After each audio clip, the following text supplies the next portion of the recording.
It was someone who understands the rhythms of nature, can understand them, and can embed them within the rules themselves. And this information has been lost to history, and we're slowly remembering it. Is that what's happening? It's the first rule of the universe. The fact that you are not allowed to intervene in the direction or development of another race unless you're specifically asked to, is to prepare for the fact that we are in a very unpredictable and unstable universe. The stories of the flood, which we can now date accurately to 9,600 BC, if the Sumerians are writing about it, they can't be in the flood. The story must come from earlier people. Why did the Vatican suppress that information? Why did they not include it?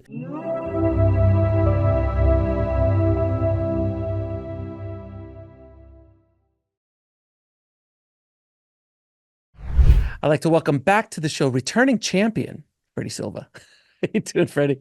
Champion. Wow. I've been called heretic, all kinds of things, but champion, well, that's right up there, isn't it? It is, sir. It is. Well, I appreciate you coming back on the show. I had such a fun time talking to you last time, and apparently a few people liked it. Our last conversation has done very, very well, closing in on 700 as of this, or over 700 as of this of this conversation. So people seem to like when you. Apparently people like when you and I have a conversation. So let's see what we can do in this one, my friend. So we talked a whole lot about a bunch of different rabbit holes we went down last time, but today I wanted to talk about one thing I've seen you talk about in other shows and in your work. Who are the shining ones? Oh, can you keep a secret? It's just between you and me. No one else is listening. Okay. So can I. Next conversation. The Shining Ones, it's a term that went back to the time of the Anunnaki, the people of the sky. You know, those people that always seem to get a bad rap everywhere you look on the internet for all the wrong reasons. I've been trying to rehabilitate them, and I did so in my book, The Missing Lands. I think I did a good job of it, I hope. And it goes back to a comment that was made by a writer called Emed-Ur-Anu. There'll be a test on this, by the way, people. And why they're called Emed-Ur-Anu. Now, you might know him by his sort of Hebraized name, which is Enoch, not his real name. And he was one of the Anu, obviously judging by his title. And he was having a sort of a fly on the wall observation during a meeting with the lords of Anu just before the Great Flood. So we're 11,000 years ago at this point. And he talks about how the lords of Anu and the Watchers, who were the interim people between the lords of Anu and your average hunter-gatherer, they had a problem with sunlight. Their skin was very, very light. They didn't call them white skin. They called them light skin people. And they had to keep putting this sort of ointment on their skin, almost like sunscreen. And even Emed-Ur-Anu was also given the ointment, and it gave the skin a shining appearance. So the name stuck. But it's a double meaning to it, because these people were very enlightened. They were much more knowledgeable about the laws of nature and pretty much a few steps ahead of the average hunter-gatherer. And because knowledge and wisdom gives you a certain luster and a certain demeanor, that's also a term for who they were. They were enlightened people. So you have a glow about you. There's a shine about you.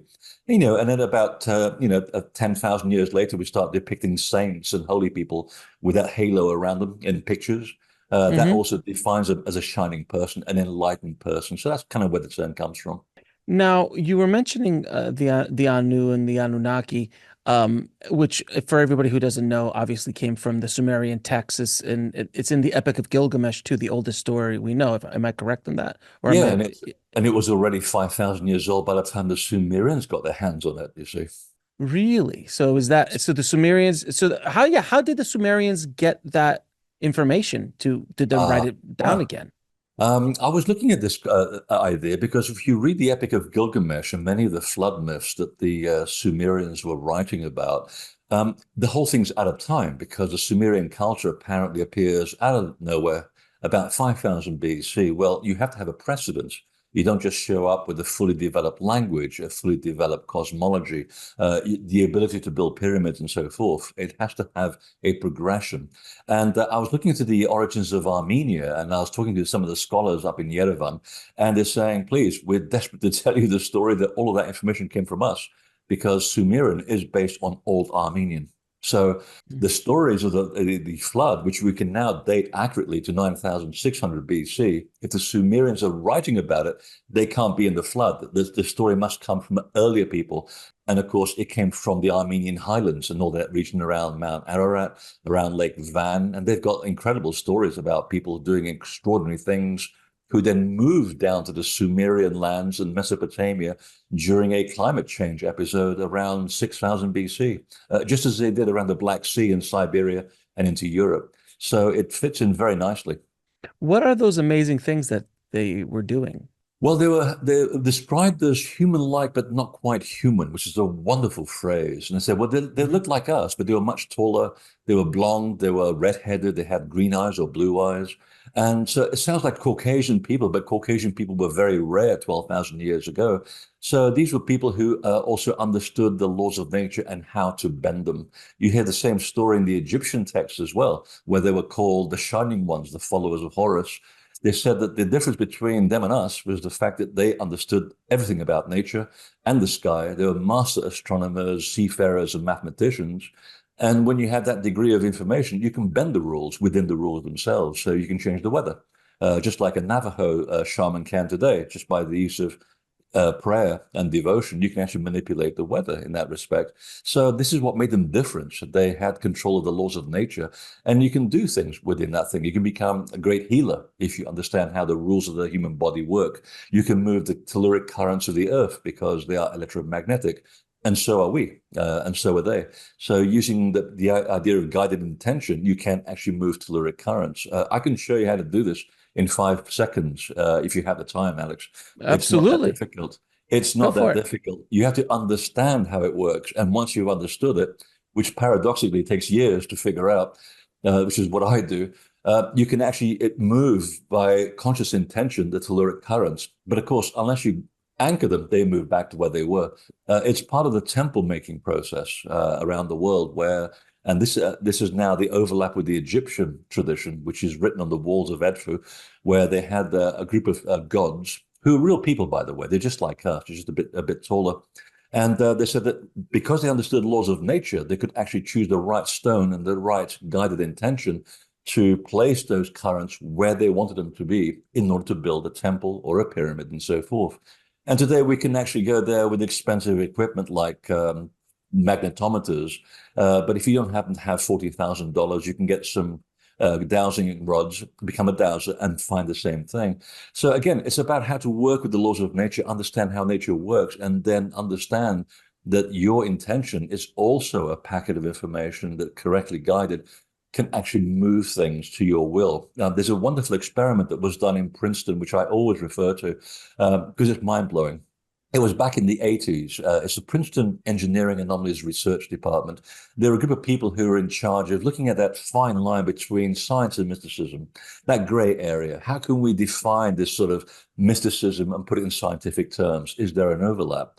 So they, to cut a very long story short, they basically trained 20 people to sit in a room to project their guided intention at a computer that was giving you a regular drum beat. And they succeeded in changing the construct of the drum beat. Now, if 22 people can do that to a computer, that tells you a lot about the power of the human body and its mind and its ability to connect with the laws of nature. Well, that makes you a god. That's what the original term God meant. It was someone who understands the rhythms of nature, can understand them, and can then bend them within the rules themselves. And of course, there are parameters. You don't want to overstep those parameters because then you create evil, darkness, and the other nefarious things that come with it. But the idea was that you learn to do this for the betterment of society, not against society itself. So it sounds like you had a group of Neos from the Matrix who are able to understand the code and bend the code to his will in many ways.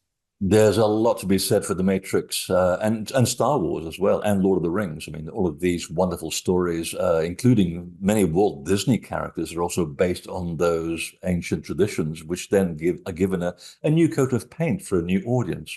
It's a bit like walking around in the Greek era and saying, hey, I got a great story about Jason and the Argonauts. Here's a guy, you won't believe this. He has to overcome these 12 obstacles to find his divine bride.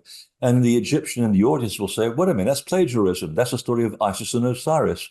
And then Hmm. that got changed into the Arthurian tradition for the Middle Ages, because I mean, people in the middle of Europe didn't know what the hell an ocean was. So to Hmm. have a ship story in the middle of Germany at the time was like, well, that doesn't make any sense. So, oh, we'll invent the Arthur and the Knights of the Round Table. And that story is also filled with astrological and astronomical data as well, if you care to pull the story apart. And that's how they work. That's how they basically train people into the mysteries teachings by veiling these stories in a way that's acceptable to the current audience. We are in a time of great change, and humanity is awakening more and more every day. Mankind needs insights on what is happening to all of us. That is why I'm inviting you to Wisdom from Beyond, a 6-day virtual summit designed to awaken your soul. Experience over 9 hours of soul-expanding channeling sessions led by 6 of the world's most esteemed channelers.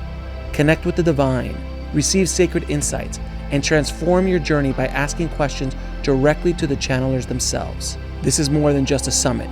It is your gateway to understanding the profound shifts happening within and around all of us. Plus, when you sign up, you receive exclusive bonus content to deepen your spiritual exploration. Join us and step into the extraordinary.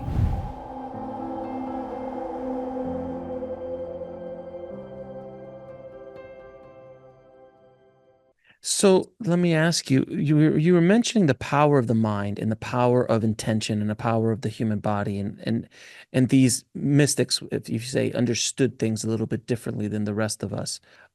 It sounds to me like very yogic, like the yogic powers that I've heard of, or even Jesus Christ's miracles, sound very similar as far as healings and levitation and manifestation, things coming out of your hands. And there's a yogi right now who could, ash would come out of his hands and manifest ash out of the air and things like that. There has been some science around those mysteries, like the chi, the power of the chi, being able to heat something up with your hands. I mean, I've seen those demonstrations of these Tai Chi masters and martial art masters who can literally pop something from across the room with their mind, or they use the force Absolutely. essentially. Is that your findings as well? Absolutely, yeah. I am not the interviewee you're looking for. It's the Exactly. power of the mind over matter. That's exactly what it is. And people used to take 3 to 10 years out of their daily lives to learn these things. The first year was literally dedicated to the adepts observing you and saying, can this person have the character and the inclination to go through with these years of teaching and apply the information for the greater good and for their own empowerment as well, in terms of making them a better person. If you didn't fulfill that first year, you're out. That was the gatekeeping. The Templars had exactly the same system for gatekeeping to prevent people from abusing this information. And it was all to do with how the human body and the human mind are constructs of the planet Earth, which is a living sentient creature, living organism. So therefore, we are no different to nature. We can do what nature can do. You just have to philosophize it, understand it, experience it. And once you understand the experience, you integrate it in your life and you become the very thing that you're trying to, I want to say manipulate, but manipulate is a word that's been used quite wrongly in our era. It's actually to change by hand. That's what manipulation actually means. So you're deliberately changing something according to your will, not for the wrong reasons, but for the right reasons. So all of these things have to do with understanding how everything is based on electricity, magnetism, the wonderful thing called gravity, which we still know very little about. I mean, I'm about to demonstrate anti-gravity right now. I can actually Hmm. use my mind to counter gravity. So there's that connection again. If my mind can undo gravity, think of what it can do by understanding and breaking down, let's say, a table into its constituent parts of atoms and molecules and being able to reconfigure that. If you can believe that to the point where you can sense it, smell it, and breathe it, you become the table. And then you can actually alter the outcome of that table and maybe turn it into a chair or a car or something. So, yes, this is the kind of technology that these people were learning. And yes, people in Nepal will have even better stories about people doing the yogic flying or the moving of boulders up a hill just by the use of sound. These stories are all around the world. So again, it goes back to what the Sumerians and the Egyptians had noticed, that these people were different because they understood the laws of nature and how to bend them at will. And this information has been lost to history, and we're slowly remembering it. Is that what's happening?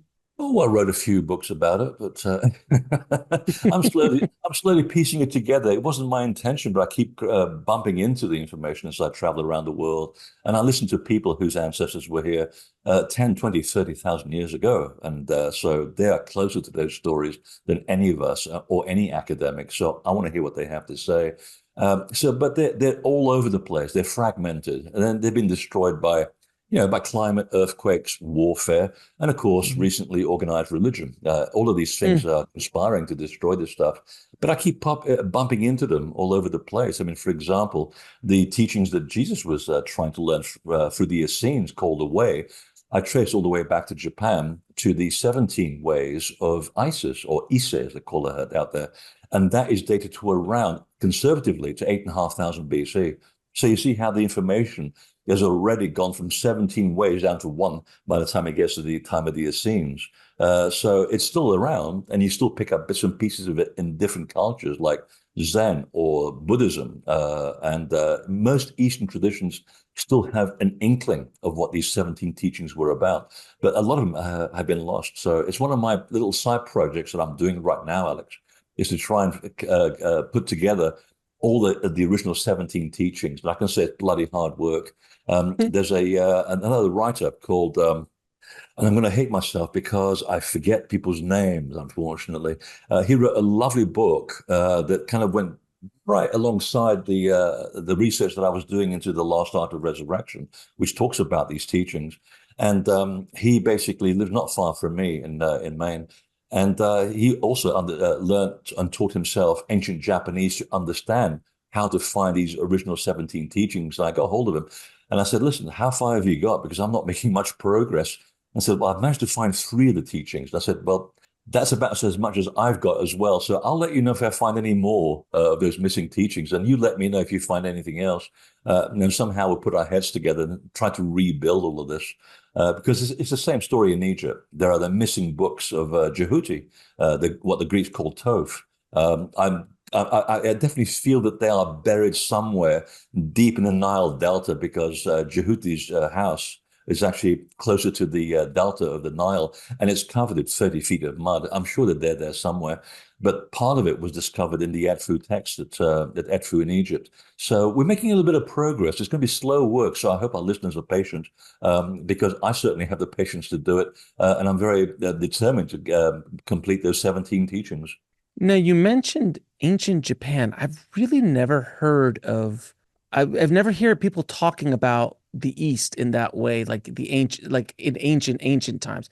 India, yes. China to a certain extent, yes.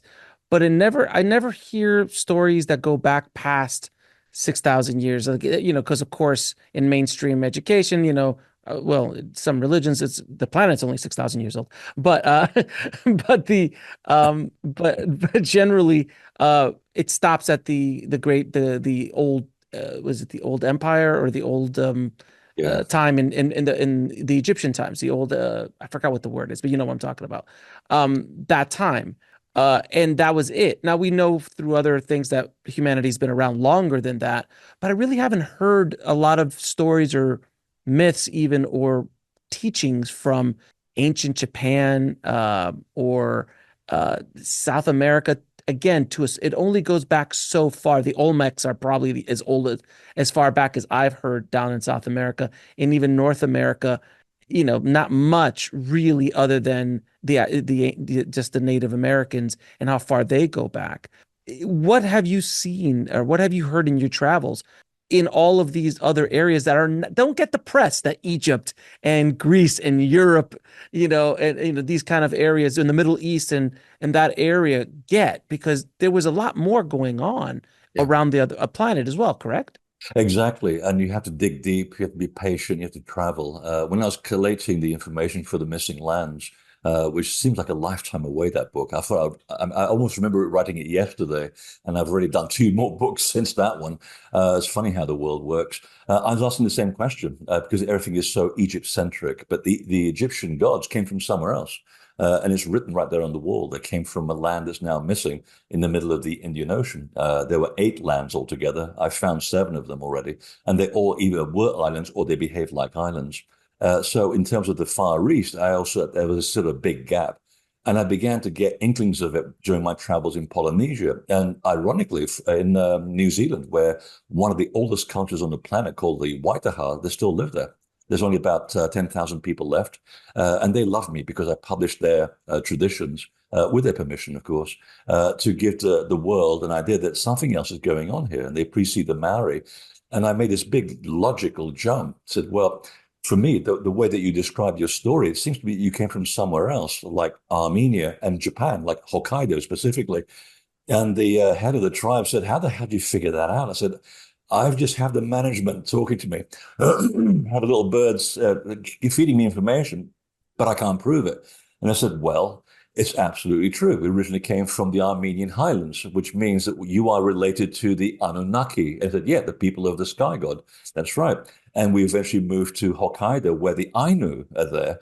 And they have the stories of the gods arriving at the end of the flood in Japan. Well, that's when the 17 ways of Ise show up in Japan around 9,700 BC. That's when the flood occurred. So within 1,000 years, you have these teachings by these 2 gods. One of them was Amaterasu, and she basically becomes the foundation of what would become Shinto, the religious practice of Shinto, which goes back several thousand years, much to the chagrin of Japanese historians who claim Japan is only about 3,000 years old. So you had this problem in terms of the dynamic of academia not wanting to accept that things are much, much older. They put it into the idea of mythology or folklore. And yet mythology and folklore are accurate observations of actual events. They're just dramatized in a way that we can understand them and repeat them to our children and our grandchildren. It's a theatrical device. So if you go around Japan and you go around specifically the south part of Japan, around Mount Miwa, and also the Korean peninsula, which back then was attached to Japan before the sea level rise, there's a lot of ancient stuff there going on. There's a lot of things which look like they were cut by lasers, rock boats, which the locals said, yeah, the gods used to fly with these rock boats. They used to cut them out of the stone, beautifully precise things, and some of them are lying on the slopes of Mount Miwa, and they're still there in the middle of the forest. Same thing happens in Korea. We tend to think that the dolmens, which are ubiquitous throughout Europe, are European. Well, no, they came from Korea. The name is actually Korean. It means large upright rocks. And they talk about the gods also escaping a sinking land around somewhere near the coastline of Japan at the end of a global deluge. And then the survivors brought the information to the hunter-gatherers, and it's from them that we discovered civilization. So right there, around the Japanese area, we have a much older tradition, specifically as the Wei, which is the Tao, becomes the Tao in China. So the whole thing's moving inland all the time, away from the ocean, not the other way around.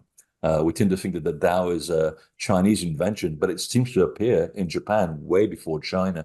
And they too have the stories of the gods surviving the flood and arriving at specific locations to teach the surviving hunter-gatherers how to get their act together and stop going around naked, put some clothes off, man, and build yourself some shelter. And you had the same story in South America. The locals remember a time when we walked around like animals. We basically did some rather pornographic things with animals too, and we couldn't even be, there was no distinction between the two. So then the gods arrive at the end of the flood and say, look, you can do better than that. There's not many of us left.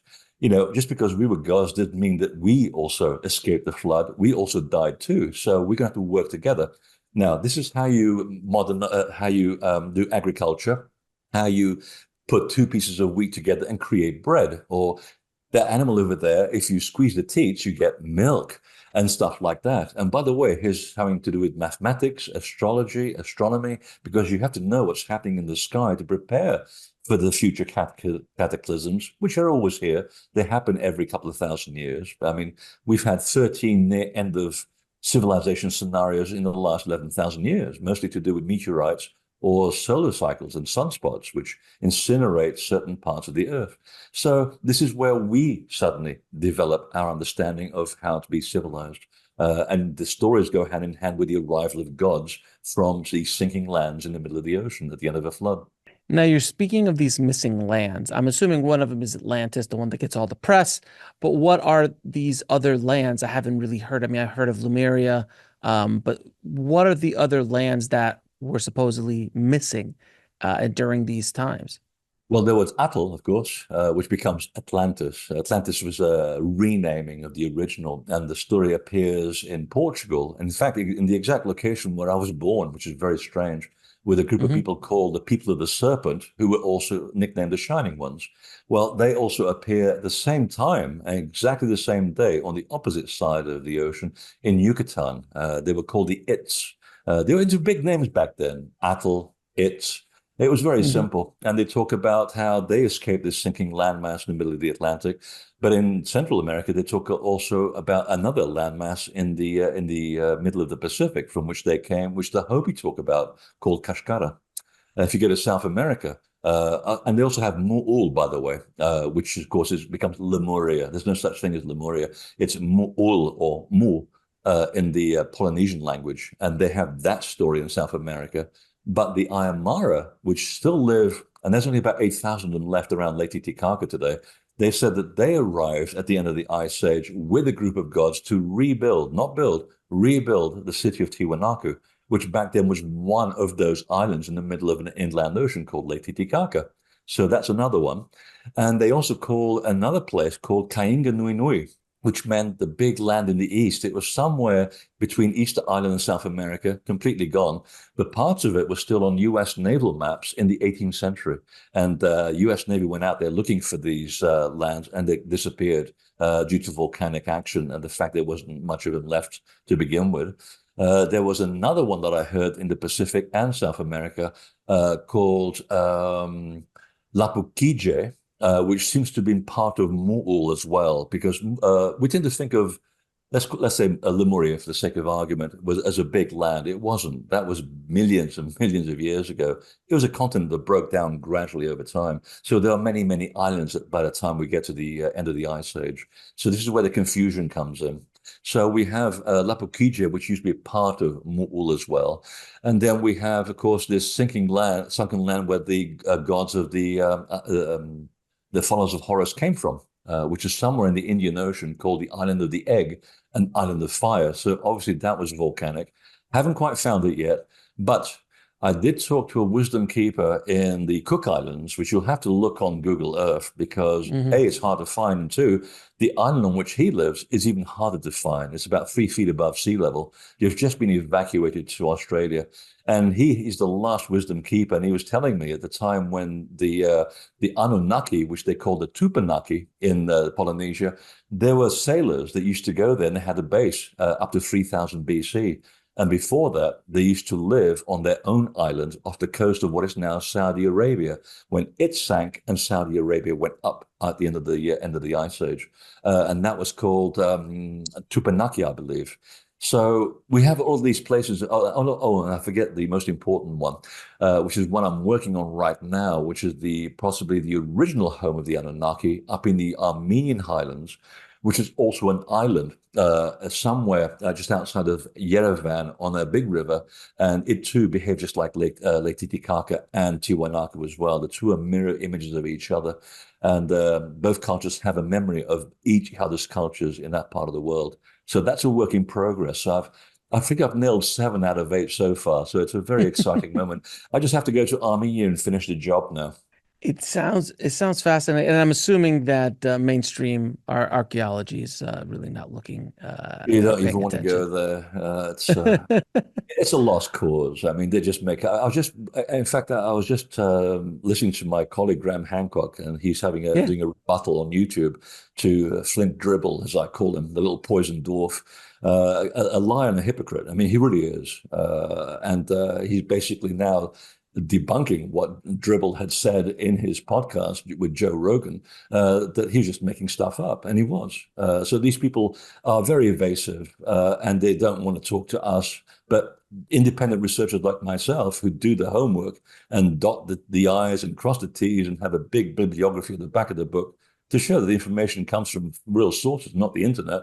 It shows that we're actually making much more progress because we talk to each other. And I'm not afraid of talking to climatologists and weather experts and archaeologists, historians, paleontologists, all kinds of ologists, because it brings more information for me to gather from. And I can sit back and go, wait a minute, that connects to that and that connects to that. And we have a bit of a story developing here. Well, if you're going to remove 90% of that information, then you're lost.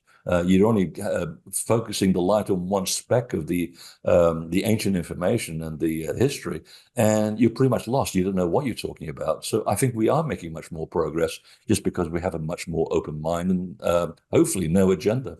The agenda is the big question there always with all that stuff. Yeah. I mean, I kind of feel sorry for them because they have to toe the line in a very conservative environment. And it is, archaeology and history is they're very conservative environments. That's fine. And they also have very few university places to go through and a very small amount of money to share between them. So I understand the fear behind that. But I couldn't live with myself lying blatantly and moving the facts to support my position in the light of new information that's coming out that's undermining the credibility of that information. So the point of science is to keep moving with the information. Now, if someone knocks on my door in 5 minutes and says, "Hey, we just dug something up which is going to alter your theory," I said, fantastic. I'm very happy for that. We can move the theory along because the theory was good up to the point where we have this information. Now, the information has shifted a little bit. Now we can shift the theory. That's how science is supposed to work anyway. And I'm very happy to keep the theory elastic because I can only be as accurate as the information that I'm receiving, and things are altering all the time. So far, so good. The trick is to keep your ego out of the equation, and you can, Mm. you can sleep a little bit better just by saying, I don't know everything, and I really don't know everything. And I know quite a lot, but I don't know everything. So it's easy to live with yourself and accept that you don't know everything. And tomorrow, another lucky turn of the spade may just bring up a new piece of information that completes the puzzle. Now, going back to the Shining Ones, there was this concept called the law of non-intervention. Ah. Can you kind of dive into that a little bit? It's the first rule of the universe. The fact that you are not allowed to intervene in the direction or development of another race unless you're specifically asked to. And even then, you have to do it really subtly. And you'll know this if you're a Star Trek fan, because Gene Roddenberry also attended seances by a very famous psychic called Phyllis Schlemmer. And she, like the people that I've worked with, who also have that wonderful ability to connect with the other world and bring back very valuable information, much of it which actually can be double checked and it turns out to be accurate. He attended one of the seances with her, and most of the information that he got from the law of non-intervention becomes the prime directive in Star Trek. And that's why we like it, because there's a ring of truth about it, that, there's a planet that's asked for help. They're in huge distress. So off goes the Starship Enterprise. Picard shows up. And by the way, Jean-Luc Picard is a historical figure. Check him out. He's not just a made-up character. And they show up and they blend in. They kind of suggest a few things. They add a few modifications. And then they go back into the shadows and hopefully disappear without altering the makeup of the civilization. You give people the information and you let the locals figure it out for themselves.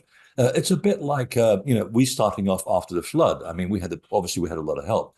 We didn't just go from hunter-gatherers into pyramid builders overnight.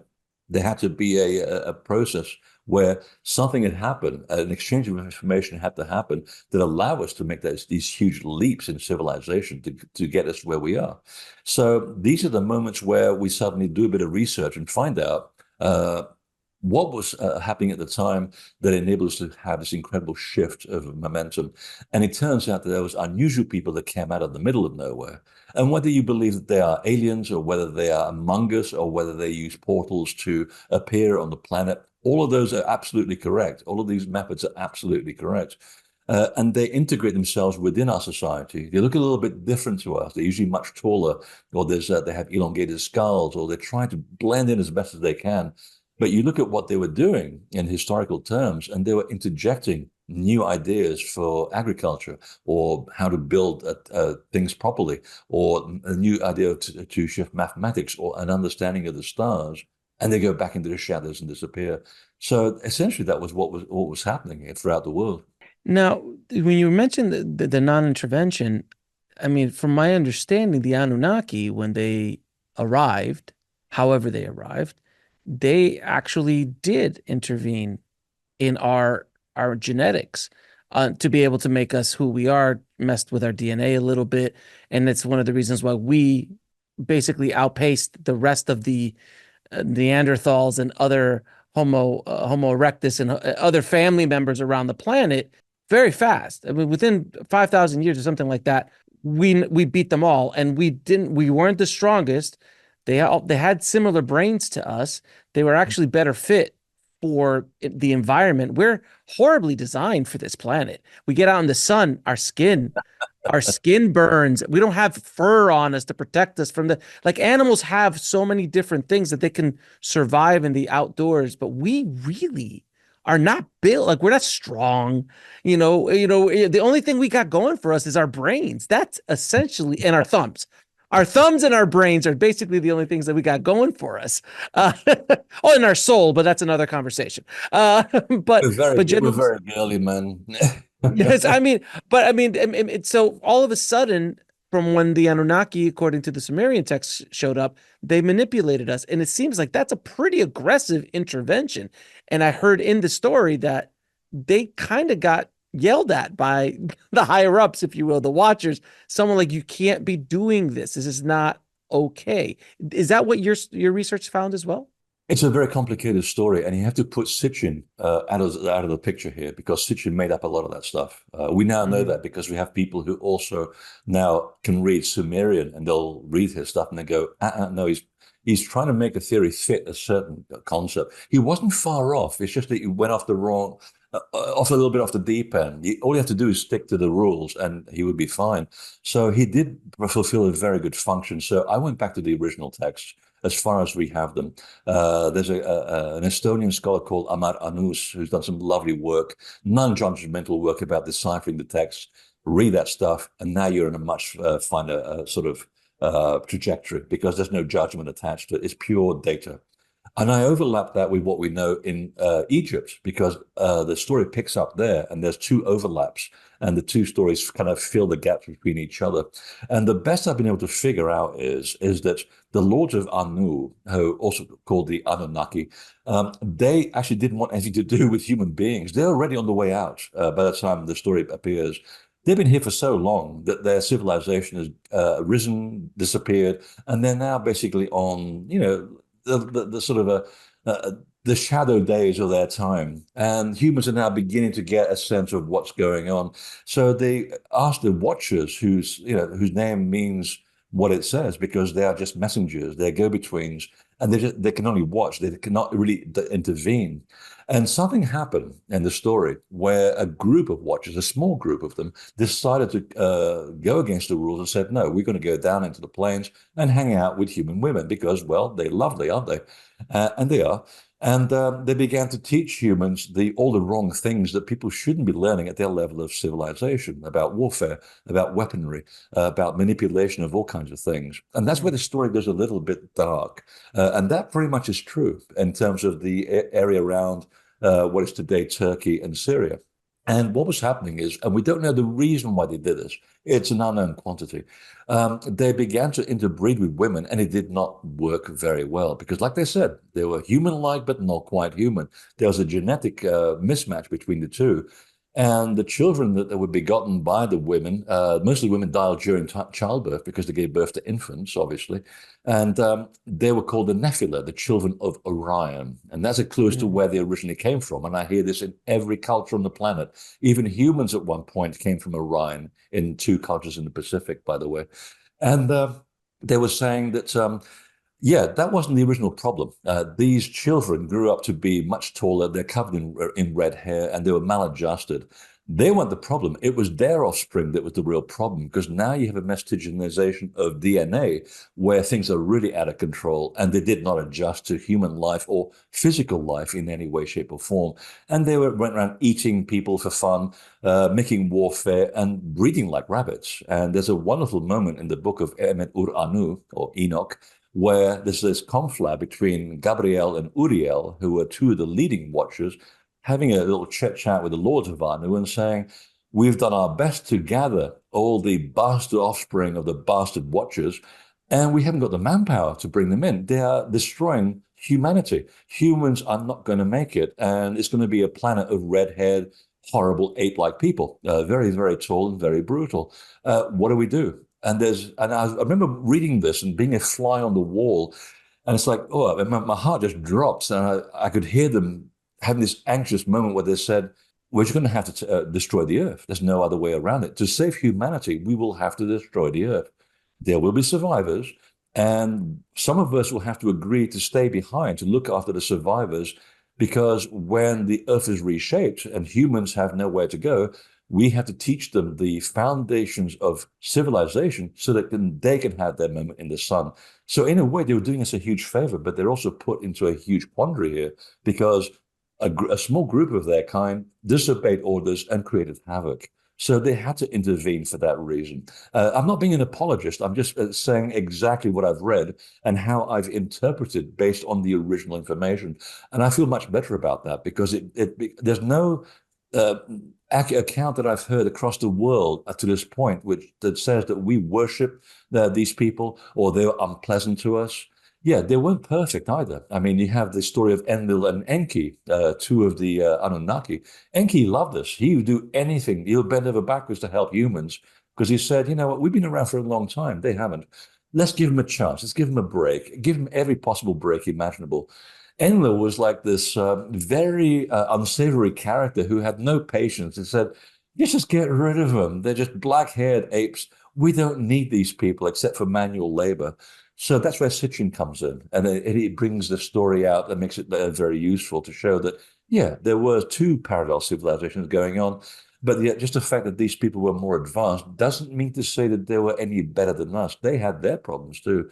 And that you pick that story up in the Greek traditions later on, where, all the gods are all shagging each other's wives. It's a complete mayhem. It's a terrible family. But at the end of it, there's a morality tale behind it. It's about correct behavior and correct action. So yes, I think they did intervene at that level for reasons which we can now see all around, that we are here to talk about it.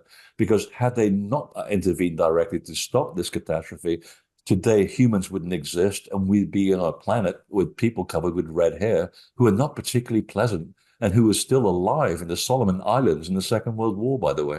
So those are the giants that you've spoken about before. The very giant people, yeah. And even the stories in the US military when they were stationed in the Solomon Islands, which by the way, they're not very big, but the interior of the islands are incredibly mountainous and they're inaccessible. Even the locals don't go there.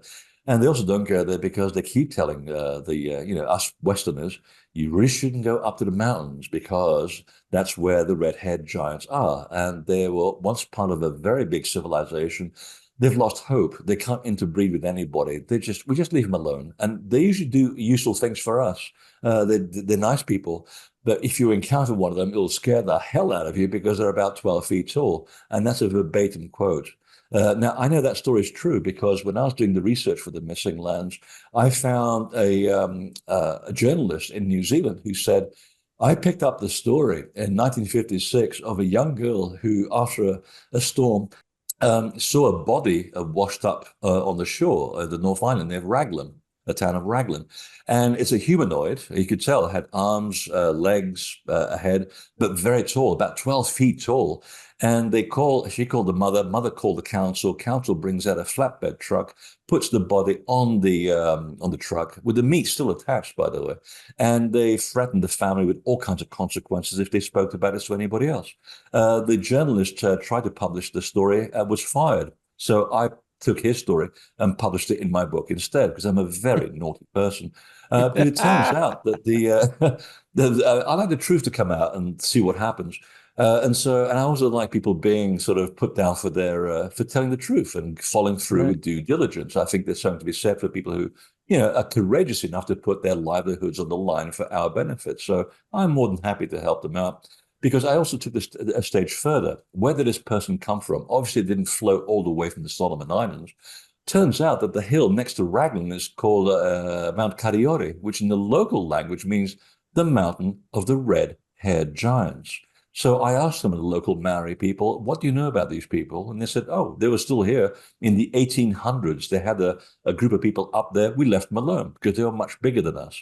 And if you've met the Maori, they're pretty big. So as a Maori, I would be a little bit frightened by watching these people who were 12 feet tall. And they said they don't really pose any harm. They're just, they've lost hope and they don't mean any harm. They just want to be left alone to die in dignity. So that was in 1956.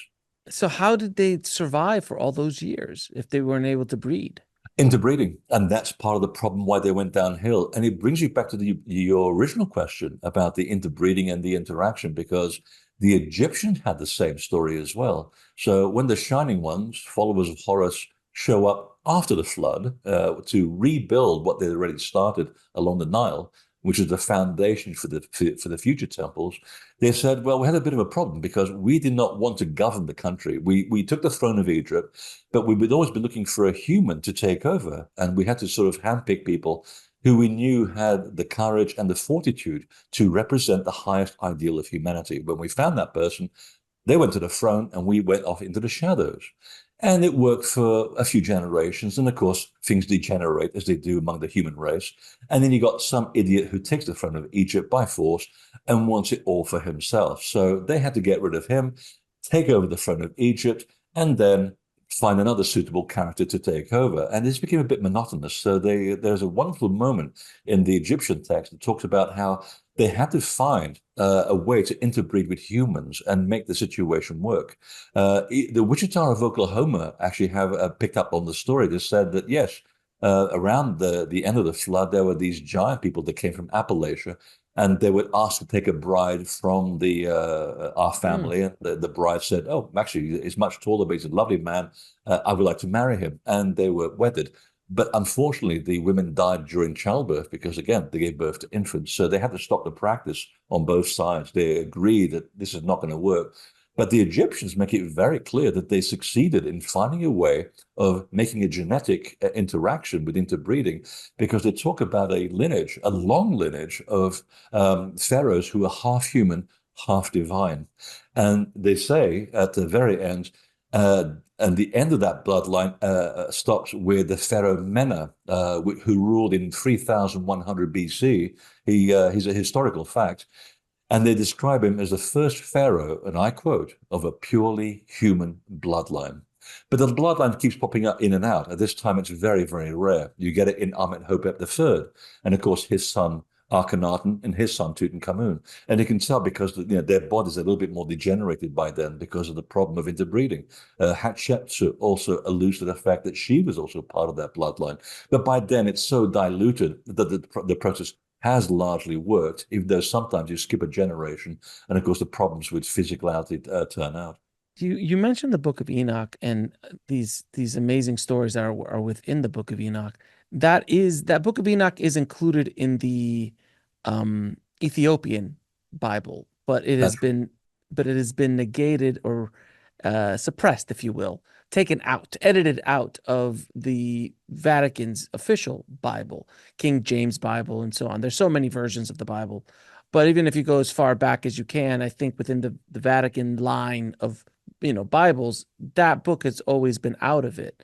Why? First of all, how far back does the Book of Enoch go? Like, where did they get the stories from to even write the book?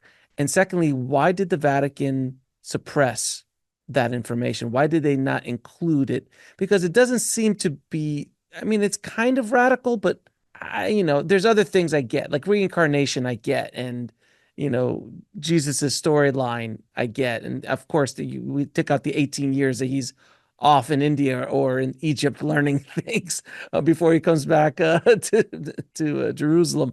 I get all that being taken out of the book, but why the Book of Enoch? Why do you think the Vatican did that? I can only guess, like they did to most of the books. I mean, there were hundreds and hundreds of books they could have chosen, and the Bible would have been, about 15 volumes long and much more comprehensive as well. The problem is that there was so much infighting in politics and, ideas that they wanted to communicate over several hundred years that they eventually settled on a group of stories that fulfilled the agenda best, which was control of Europe and its population after the Roman Empire. Essentially, that's what it was all about. It started off as a series of moral codes, but again, human nature took over and they used it as a means in which to control people. And I think the Book of Enoch became problematic because it talks about flying clouds. And Enoch looking at the hemisphere of the Earth and the curvature of the Earth, he must have been pretty high up. Either on a spaceship or a tall mountain or a tower of some kind. I've nailed it somewhere in the Caucasus region where they have a place called the Seventh Haven, not Heaven, the Seventh Haven. And it's one of the places where the Anu used to have their council. And he said you could see the sea on either side. Well, that would be the Caspian and the Black Seas. From that height, and the fact that the shoreline was much wider back then, that tells me that's pretty much where he was. Now, the Bible even changed that story in the Book of Enoch to make it look like he was on Mount Hermon. Everything gets changed back to the Holy Land, in order to prefer a special status on Hebrew and Jewish people, a problem which, of course, is playing out right now in the Middle East and the Near East. But if you go back to the original stories of the Sumerian texts, it's quite clear that there's a whole different story going on, and it gets picked up by the Ethiopian Bible, and it was translated. One of the best translations I've actually found, possibly one of the most accurate ones, was around 1898 and 1904. I can't remember the name of the guy. It was in England. There was a couple of Catholic overtones in the book, which at the time you couldn't publish this stuff without the church saying, yes or no, or putting pressure on the printers. There was, even though it's the end of the 19th and the early 20th century, there was still that pressure from the clergy as to what you could publish in terms of religious texts. So once you get around those little meandering things and, mistaking haven for heaven and things like that, taking out that Catholic imprinting, the actual translation is actually pretty good because parts of it overlap the traditions of the Armenian people. They overlap the traditions of Siberian people, the Egyptians, and even South America, because the South Americans said, yeah, the Egyptians were here at the time of the flood. They were called, Viracocha was one of their lot, and the people that he worked with, these crafts people, were called the Wapanti. And I said, well, I don't see the connection. Well, Wapanti means the shining people. So, and they said, yeah, we have a record of the Egyptians being here in South America. They just called themselves by different names depending on where they were on the planet. So that translation, the Ethiopian, seems to be the most honest one now that we have the English translation and the fact that we can correlate parts of the story with other parts of the world as well. We've mentioned the flood a few times, and the flood myth is something, or the flood story is something that is universal around the world. I don't think there's a culture that doesn't have this flood story. But I think what Graham Hancock and Randall Carson have talked about so much in regards of the younger Dryas and bringing that into popular, the zeitgeist, if you will. What can you explain to people what the younger Dryas is? And how many more of these events have happened throughout the history of humanity? Oh, lots. The Egyptians, again, were telling this to the Greeks when they finally showed up in Egypt and saying, can you tell us something about the history of the world? And the Egyptian priestess yawned and said, you Greeks, you're too young. Wait till you've been around as long as we have for at least 40,000 years. And there's a king list that shows the beginning of the king list begins in about 39,000 BC. So there is proof that they've been around that long. Um, Trying to take a very long story and cut it short. Give me the cliff note again. Just the younger Dryas. Can you explain the younger Dryas? What is? So basically, the younger Dryas is the third of an Ice Age event. And I have to apologize. There's a lot of noise going on outside, which you can't hear, which is really distracting me. It's Okay. the last of three major ice ages that occurred. And this one lasted about 800 years, began in 10,800 BC, as a result of a massive meteorite strike, which came from the Taurid meteor shower. We now are well informed. And you can see vestiges of the impacts in North Carolina all the way to Florida. It's called the Carolina Bays, all of these incredible depressions, thousands of them.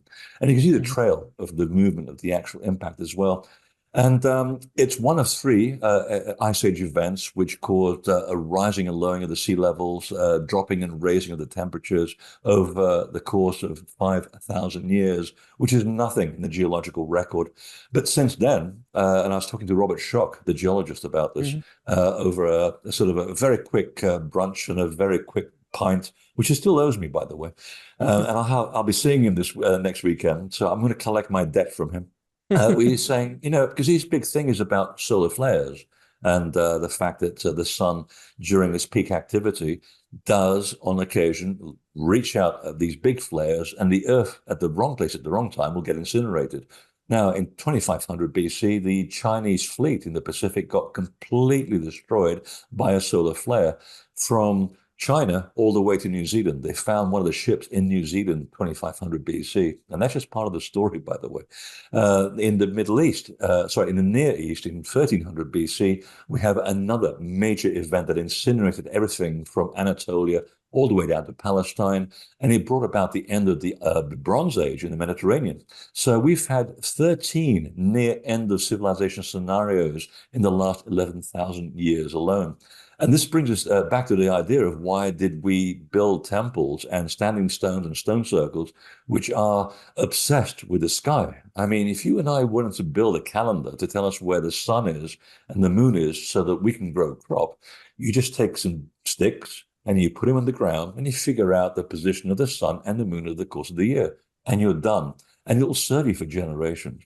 You don't have to use 400-ton rocks to tell you what's going up in the sky unless there's something in the sky that's important for you to know in relationship to the Earth to get you to prepare for upcoming events. And that's my little theory that I've observed all around the world, the obsession with long periods of time. The Maya calculated 140,000 years in one of their calendars. Why? You didn't need that because you'd be dead by then, and so would all your family.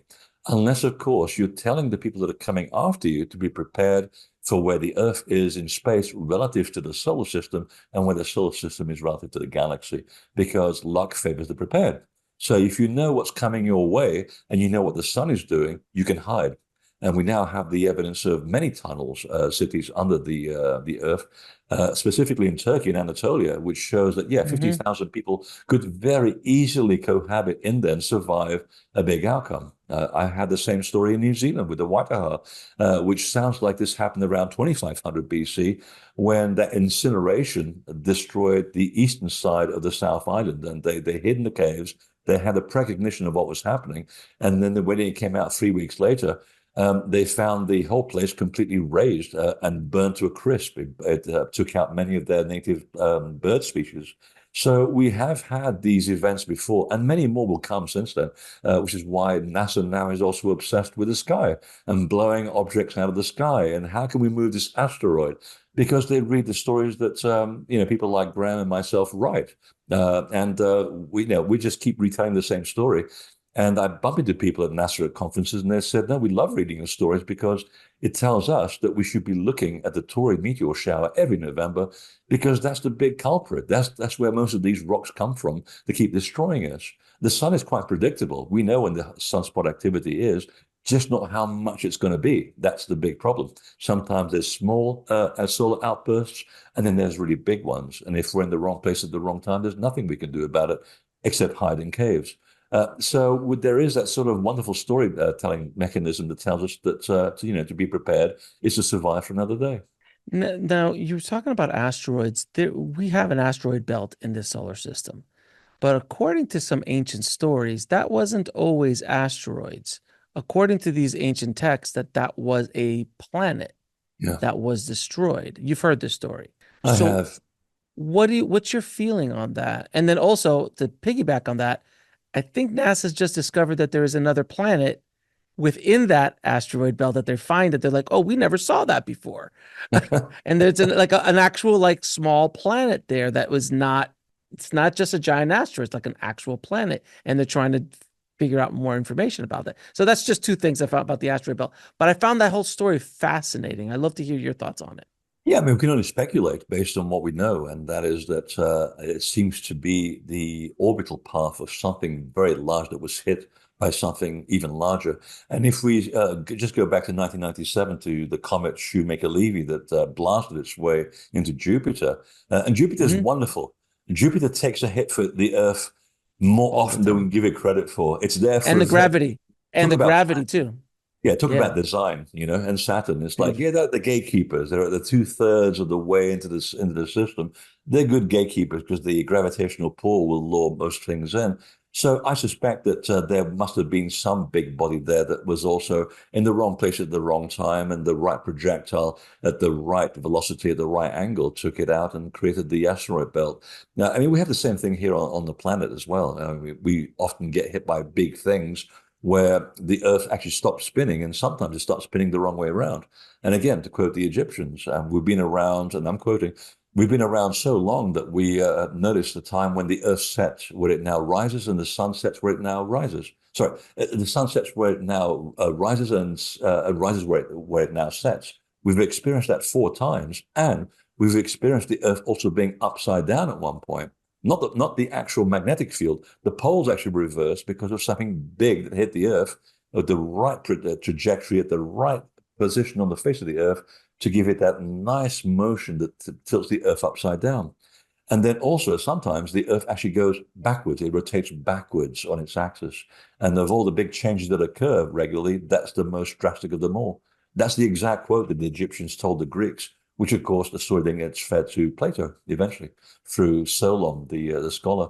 So this is the sort of mechanics that we're dealing with. And it goes back to my hypothesis that the reason why we were so obsessed with building temples, stone circles, and other big rock mechanisms to tell us about what's going on in the sky is to prepare for the fact that we are in a very unpredictable and unstable universe. How, from your opinion, where do you think this is all going to go for us as a species? As a species, I Oh, mean, look, there's is my there nuclear any bunker. They're ready no, right not just not let's just say that we all figure it out and we don't kill ourselves Yeah. and we don't destroy ourselves. Let's say that's the case. Is there anything in the ancient texts that are predicting big, like, oh, and like the Mayan calendar in 2012, it was a big shift that was supposed to happen, or something with all that kind of stuff. Is there anything that's in the horizon in our lifetime, or maybe even our children's lifetime, or generation after us, that is something that is in the ancient texts that we need to look out for?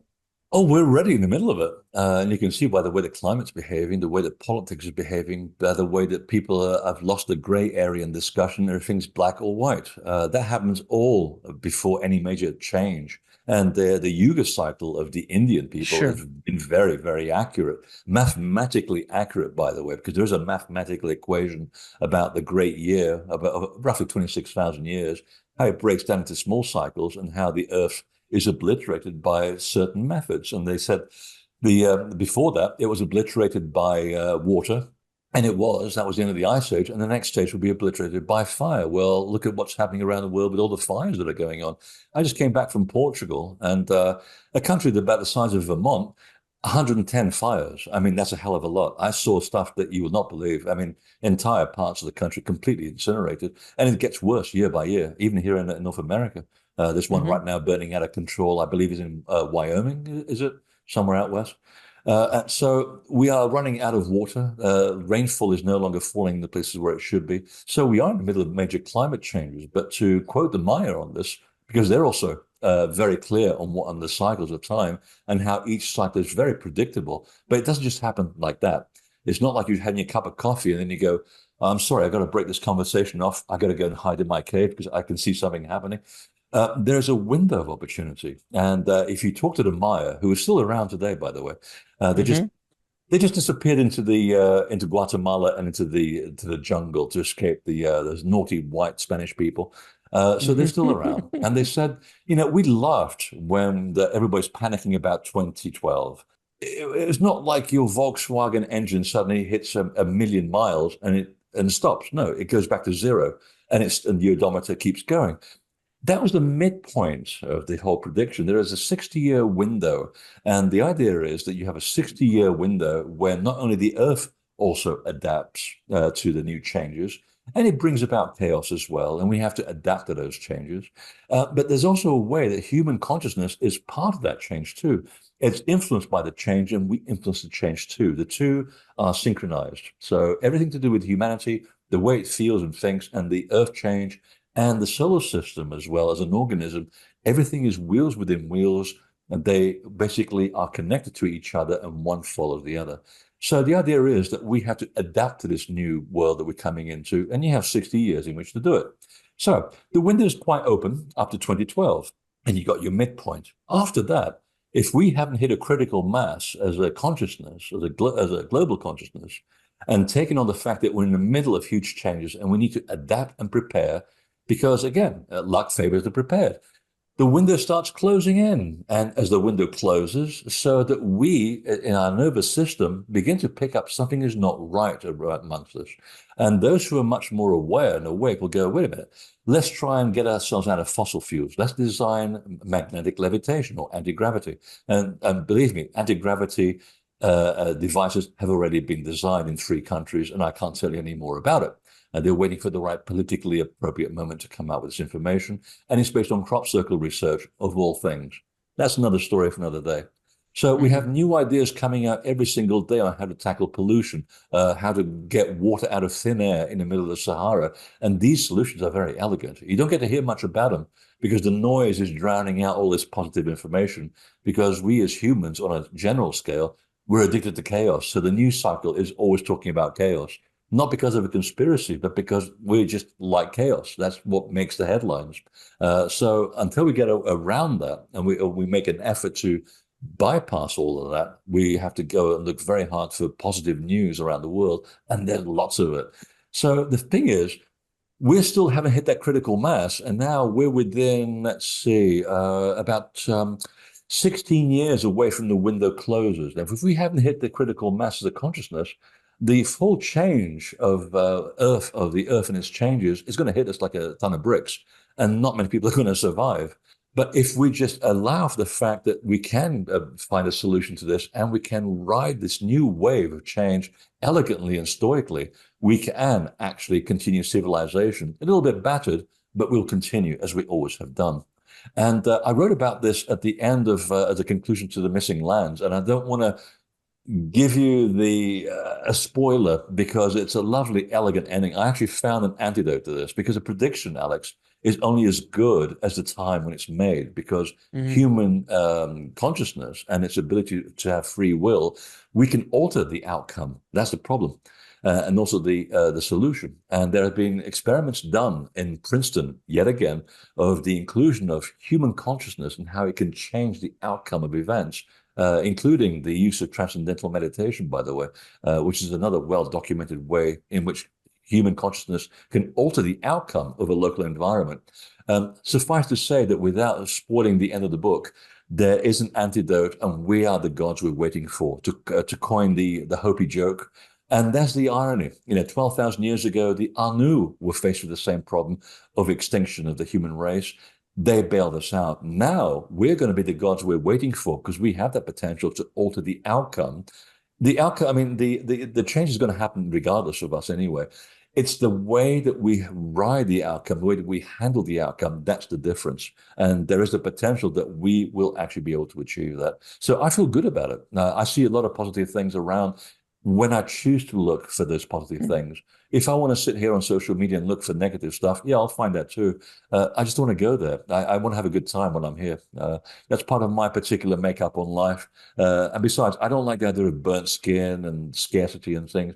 I want to enjoy my life here. It's like I want to taste the best of everything before I die and say, I went to Earth, I had a good time, and hopefully I improved it while I was there. Beautifully said, my friend. Now I'm going to ask you a few questions to ask all my guests. What is your definition of living a fulfilled life? A fulfilled life. I think if you learn to understand what your soul is and who you really are as an individual, not as this, not as Freddy Silva, as the soul that comes into this body that you see. If you can get to that point and you understand your purpose in life and how you can intervene in your life consciously to move the goalpost a little bit in your favor, then you've achieved a perfect life. It might not be an easy life. Not everybody came here to have an easy life. Some of us came here to discover things late in life. Some of us came here to do it with hurdles that enable us to grow as a soul in order to, use problems as a way to find solutions. Some people came here to become rich. Some here came here to experience become poor because that's what they wanted to learn. It's a very selfish journey for all of us. We come here to have an experience, and that's all there is to do in the universe. The soul incarnates to have an experience. So, when I was doing the research for the Lost Art of Resurrection, that's what it was all about discovering about the concept of the living resurrection, which is the teachings of the mysteries and the ways, the 17 ways of the gods, which help us to understand the nature and the purpose of the soul.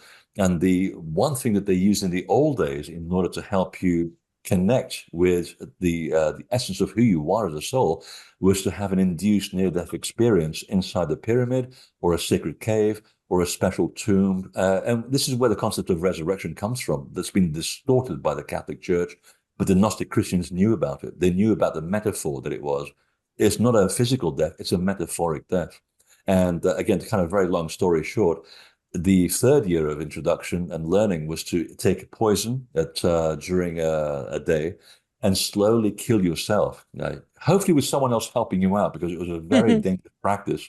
And the idea was that you're having an induced near-death experience and you spend 3 days out of the body.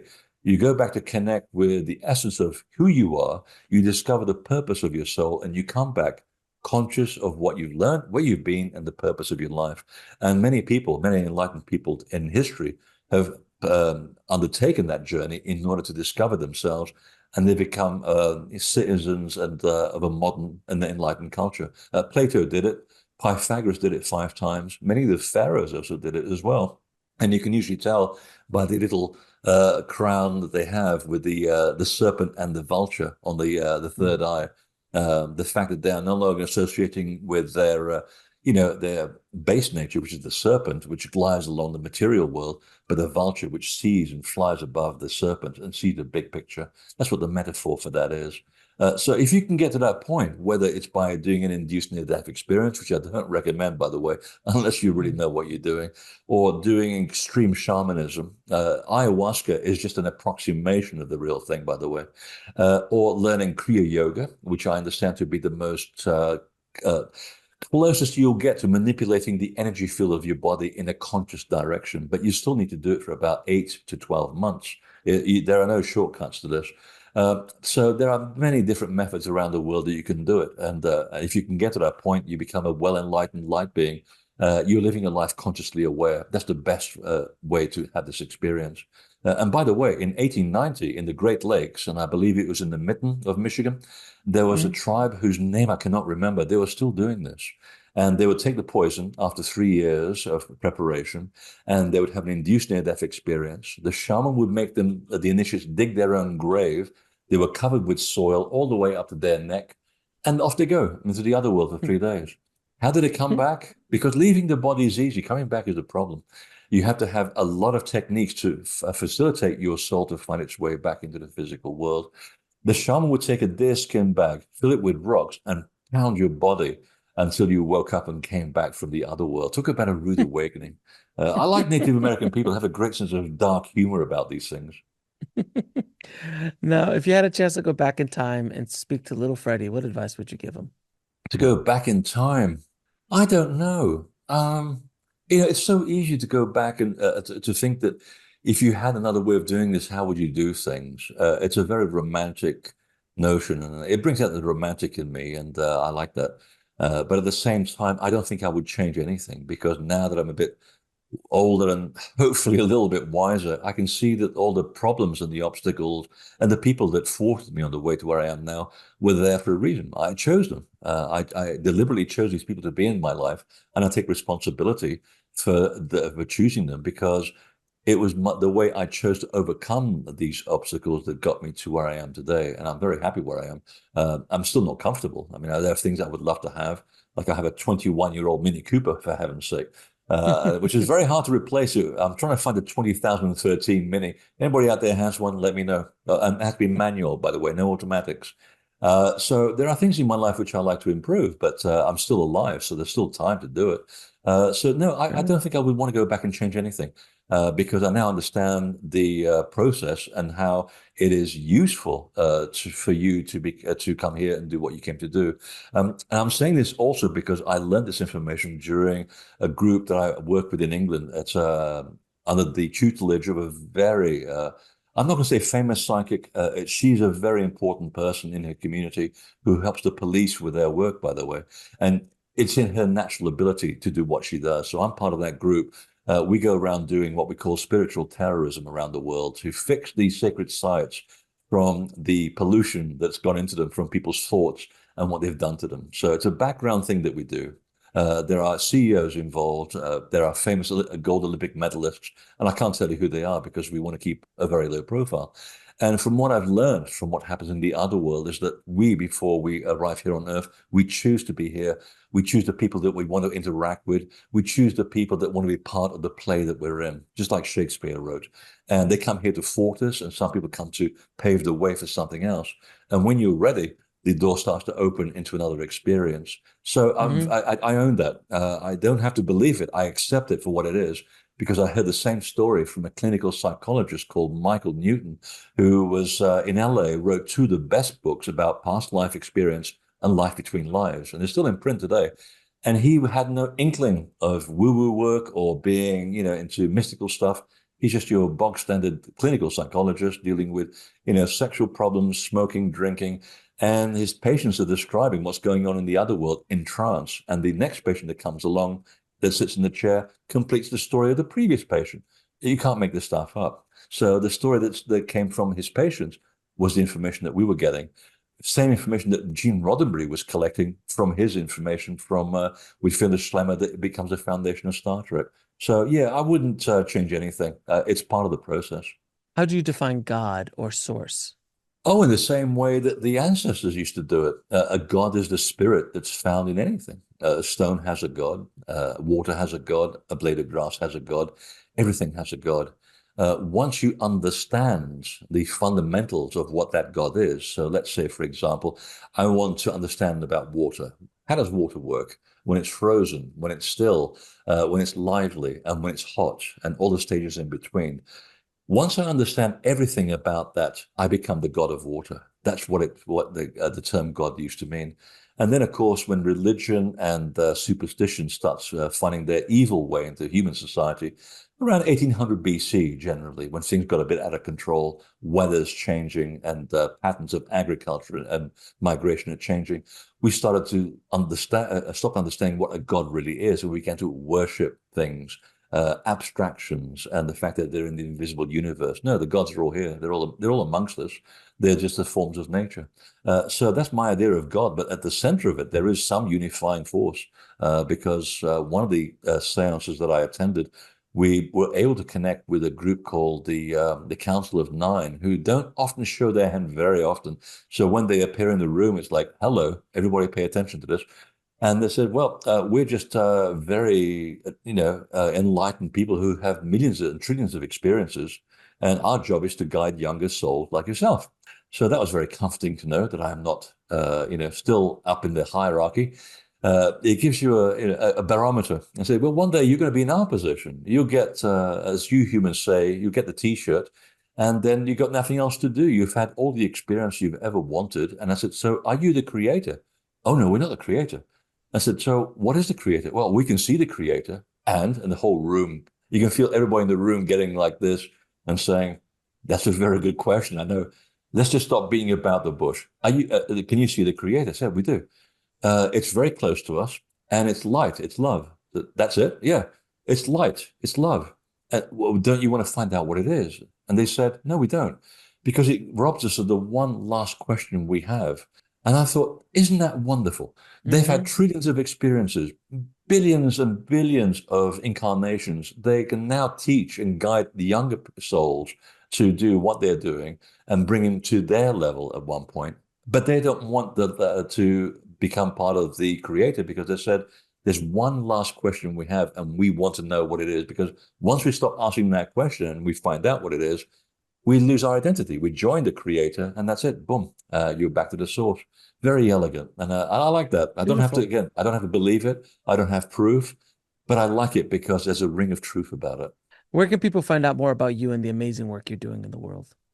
Oh God, promo time, excellent. And by the way, we haven't even talked about my new book yet. So twist my arm, we'll talk about it next time. Invisibletemple.com. You'll find all my books and all my videos there, and lots of, I don't know, articles and things. So a good place to go for about a week or so. Fair enough. Fair enough. And Freddie, do you have any parting messages for the audience? Live long and prosper, be good to each other, and make useful decisions, especially in the time of elections.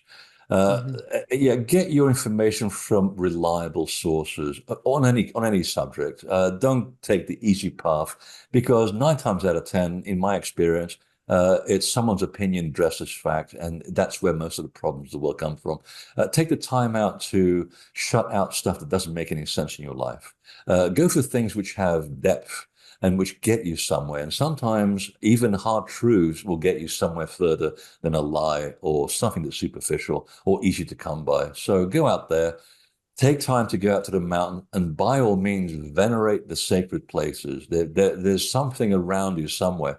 There's one in my local coffee shop. It sits on a portal, literally a vortex of energy that sits there. And I get lots of information having a lovely cup of coffee. These things are everywhere. And if not, travel. Go to the sacred sites, because there you will find the answers that you're looking for, and you will find yourself. It's worked for me, and I'm an ordinary guy. So if I become the God that I'm trying to become, you'll become the God that you're trying to become as well. And it's not that difficult. It just takes a little bit more effort. Freddie, I appreciate you and all the amazing work you're doing to awaken this planet, my friend. So thank you again for coming on the show. Always good to talk to you. Thanks for watching. Click on one of the videos below to continue your journey, and don't forget to subscribe.